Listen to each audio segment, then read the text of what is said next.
नमस्कार विद्यार्थी मित्रांनो, स्वागत आहे तुमच्या आपल्या मॅथ्स मॅजिक वर्ल्ड या युट्यूब चॅनलवरती. विद्यार्थी मित्रांनो, आपण अपूर्णांक हा टॉपिक पाहत आहोत आणि यामध्ये आपण अपूर्णांकाचा लहान मोठेपणा कशा पद्धतीने ठरवायचा हे पाहत आहोत. यापूर्वीच्या व्हिडिओमध्ये आपण 3 नियम बघितलेले आहे. उर्वरित नियम आपण आजच्या व्हिडिओमध्ये पाहणार आहोत. तर चला तर चौथ्या नियमाला सुरुवात करूया. बघा नियम काय येते.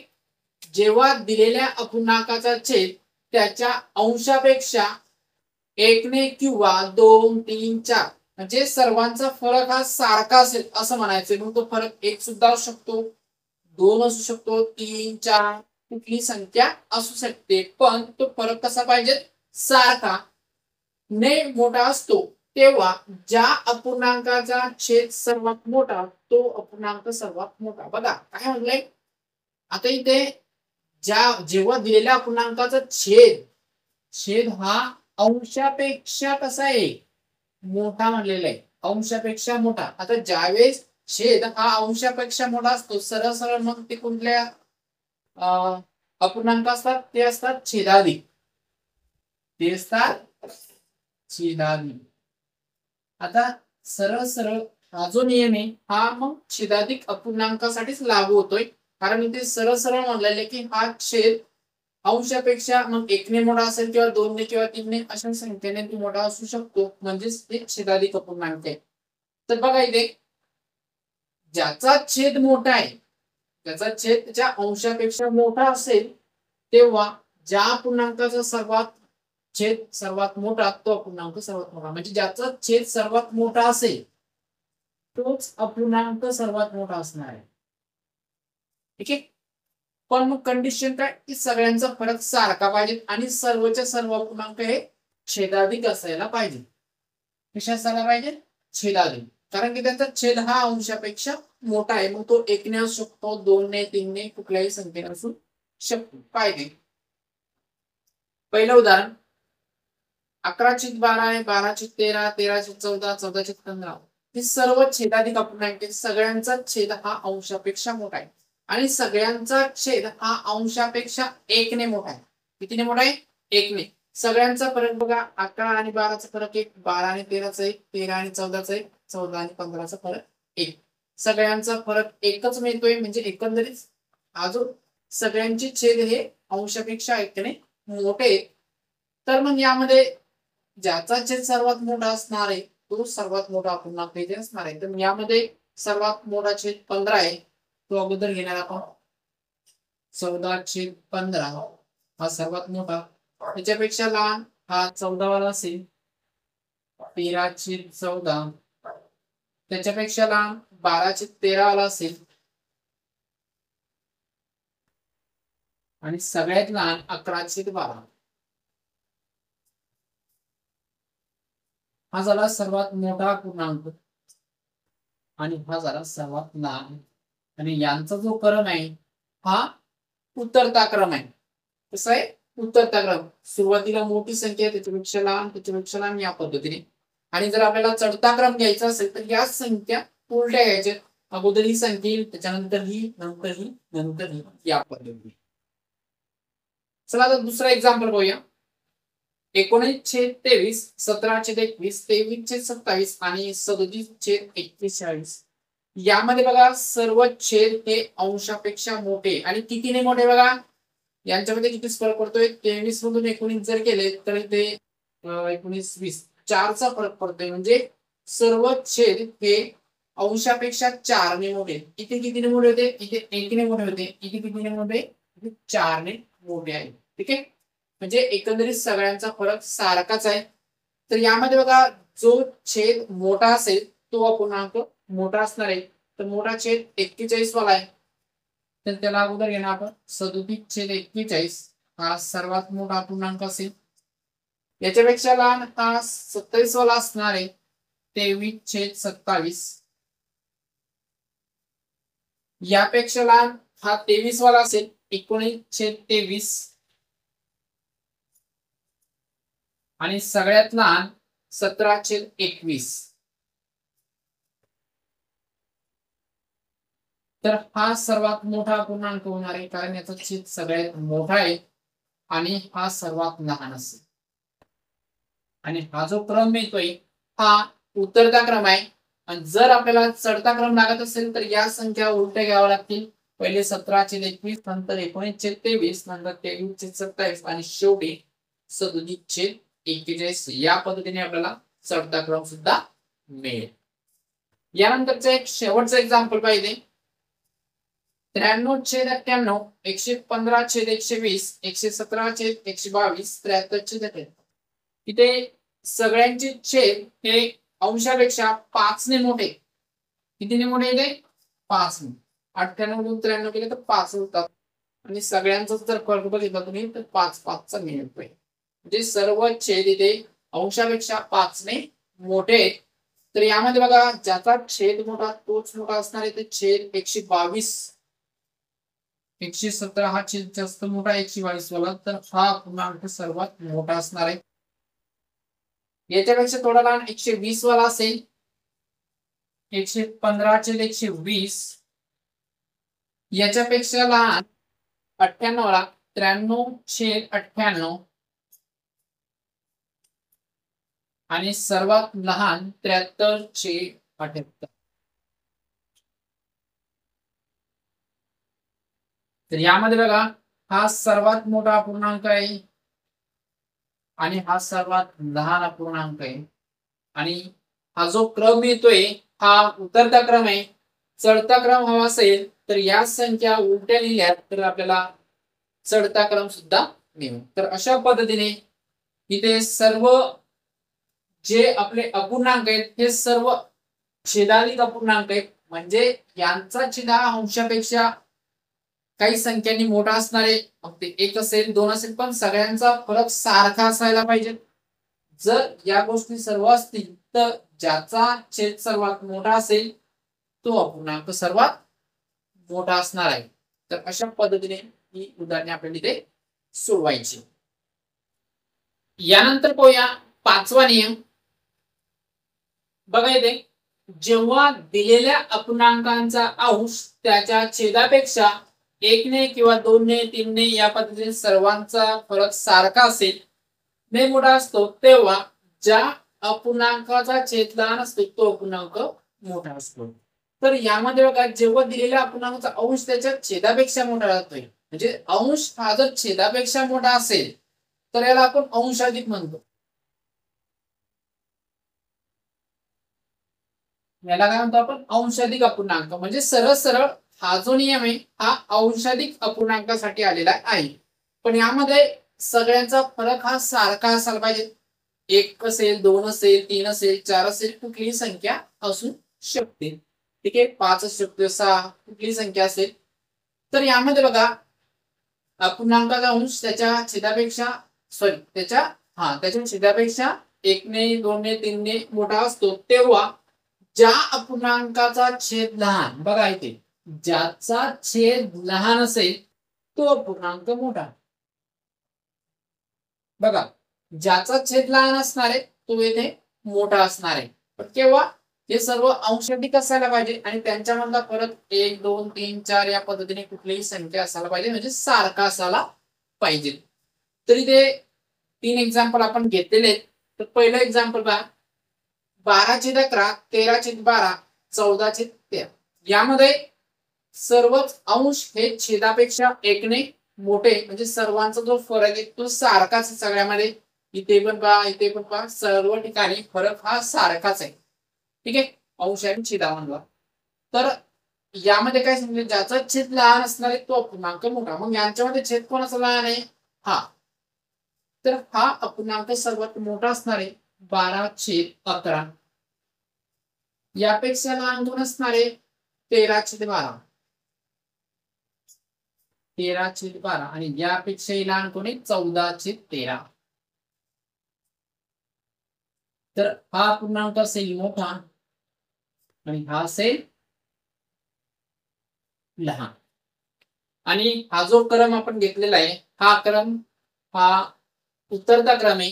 जर तुम्हाला चढता क्रम लागत असेल त्याला उलट करून घ्यायचंय. 14/13, नंतर 13/12 आणि नंतर 12/11 या पद्धतीने आपल्याला चढता क्रम मिळेल. यानंतरचं दुसरं एक्झाम्पल पहा. 15/12, 23/20, 16/13, 25/22. यामध्ये सर्वच संख्या ह्या कशा आहेत? अंशाधिक आहे. सर्वांचा अंश हा छेदापेक्षा मोठा आहे. कितीने मोठा आहे? 12 आणि 3 15, 23 आणि 3 23 होतात, 13 आणि 3 16, 22 आणि 3 25. म्हणजे सरळ सरळ 3चा फरक इथे आहे सर्वांमध्ये. ठीक आहे. अंश आणि छेदाचा कितीचा? 3चा फरक आहे. सगळ्यांचा फरक सारखाच आहे. मग यामध्ये ज्याचा छेद लहान असणार आहे तो अपूर्णांक मोठा असेल. यामध्ये सर्वात लहान छेद हा 12 वाला आहे. 15/12 हा पूर्णांक सर्वात मोठा आहे. यापेक्षा लहान कोण येणार आहे? 13. 16/13 वाला. याही पेक्षा लहान असेल 23/20 आणि सर्वात लहान 25/22.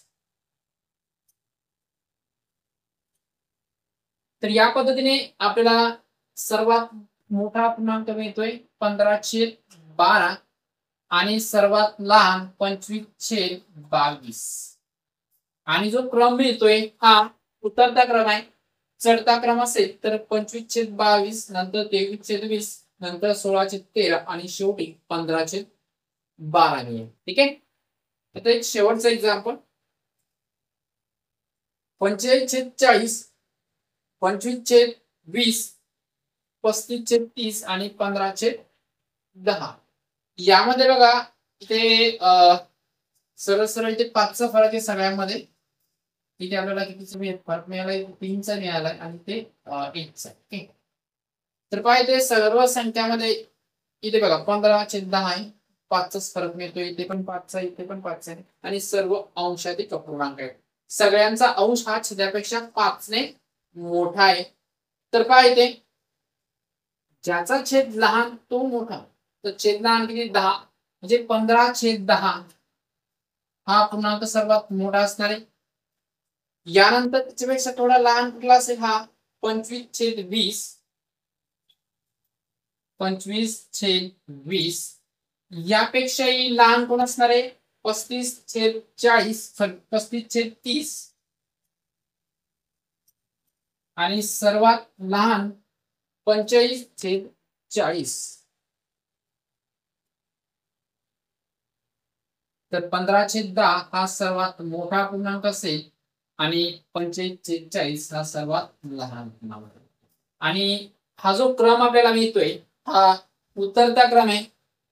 जर चढता क्रम हवा असेल तर या संख्या उलट्या पद्धतीने लिहिल्या तर आपल्याला चढता क्रम सुद्धा मिळेल. तर यामध्ये एकंदरीत काय होतं? हे सर्व अंशाधिक अपूर्णांक होते. बरोबर आहे.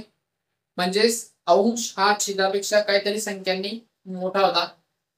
यामध्ये ज्याचा छेद लहान असतो तोच अपूर्णांक इथे मोठा असतो. म्हणजे एकंदरीत याचा जसा चौथा नियम आहे त्याच पद्धतीने हा 5वा नियम आहे. चौथा नियम हा छेदाधिक अपूर्णांकासाठी होता आणि 5वा हा अंशाधिक अपूर्णांकासाठी होता. ठीक.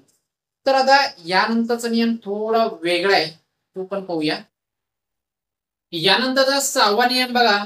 हा जो नियम आहे यामध्ये काय सांगितलं की छेदाधिक अपूर्णांक दिलेले असताना अंश व छेदाचा फरक वेगवेगळा असेल तर लहान मोठेपणा करू नये.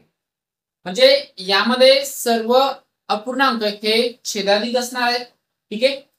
आणि यांचा जो फरक असणार आहे अंश आणि छेदाचा हा वेगवेगळा जर असेल तर यामध्ये लहान मोठेपणा कशा पद्धतीने ठरवायचा ते आपल्याला इथे पाहिजे. तर बघा इथे काय काय करावं लागणार आहे.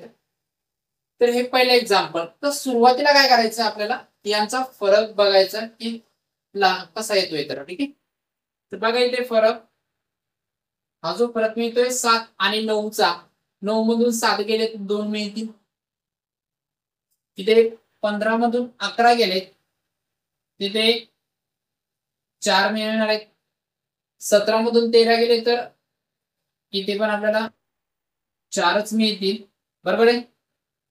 आणि 19 आणि 21, 20-21 यांच्यामध्ये 2चा फरक मिळतो. म्हणजे आता जरी तुम्हाला या दोघांचा फरक सारखा दिसत असेल या दोघांचा, पण आपल्याला एक तर सगळ्यांचाच फरक सारखा पाहिजे होता, पण तसं नाही. काहींचा 2 आहे, काहींचा 4 या पद्धतीने फरक आलेला आहे. म्हणजे वेगवेगळा आहे सरळ सरळ. ठीक आहे.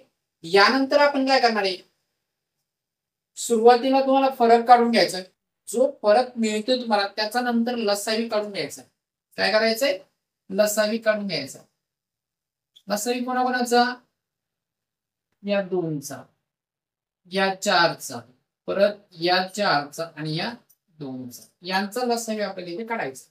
लसावी मसावी कसा काढायचा यावरती आपण पुन्हा प्रकरण बघितलेलं आहे आणि ते अगोदर झालेलं आहे. जर जमत नसेल तुम्हाला लसावी मसावी काढणे तर तुम्ही प्लेलिस्ट मधून बघून लसावी मसावी कशा पद्धतीने काढायचा ते पाहू शकता. ठीक आहे.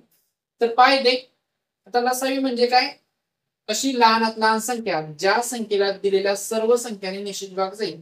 मग या चारही संख्याने निश्चित भाग जाईल अशी संख्या कोणती लहानात लहान, चारच आहे. चारला चारनेही भाग जातो आणि दोननेही जातो, बरोबर आहे. मग चार झाला त्यांचा लसावी. लसावी काढला, ठीक आहे. लसावी काढल्यानंतर काय करायचंय, हा जो फरक आपल्याला मिळालेला आहे या फरकाने या लसावीला बघायचं प्रत्येक ठिकाणी. तर इथे बघा, चारला दोनने भागले, किती मिळणार इथे, दोन उत्तर येईल. नंतर इथे लसावीला या चारने भागलो त्याचं उत्तर एक मिळणार आहे. नंतर लसावीला या चारने भागलो त्याचं उत्तर पण इथे एक मिळेल. आणि शेवटी लसावीला या दोनने भागलं त्याचं उत्तर किती मिळणार आहे, दोन. झालं, ठीक आहे. आता तुम्हाला हे उत्तर मिळालेलं असेल, ठीक आहे.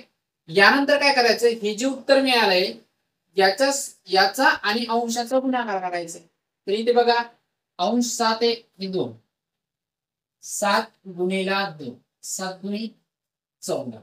नंतर इथे एक आलेला आहे अंश 11 आहे, 11 गुणिला 1 किती होतं, 11. इथे एकच आहे, अंश 13 आहे, 13 गुणिला 1, 13.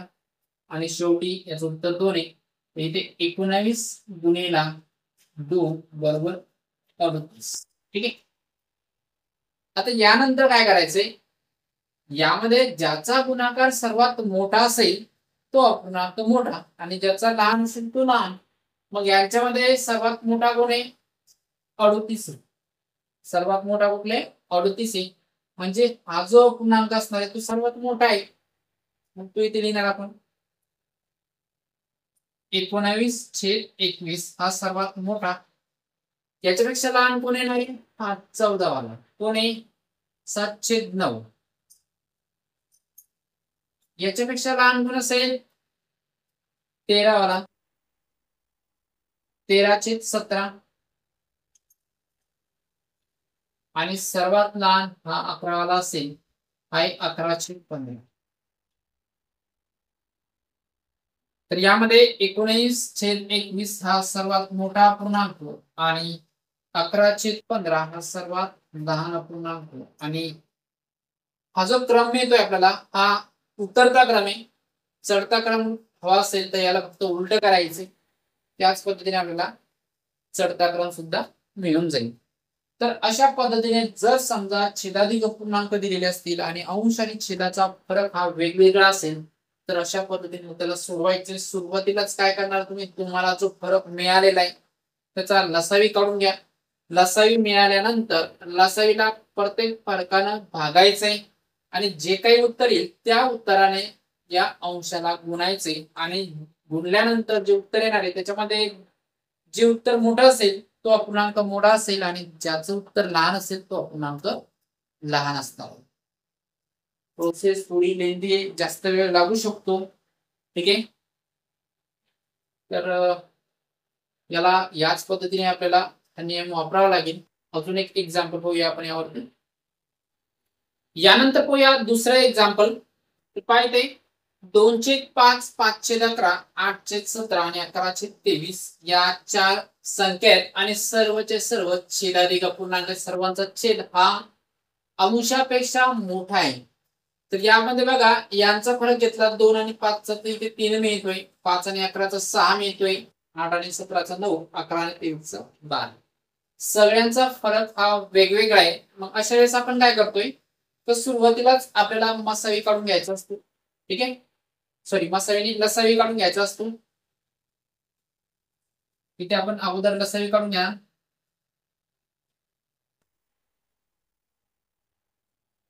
लसावी बघा कोणाला काढायचा 3चा 6चा 9चा आणि 12चा.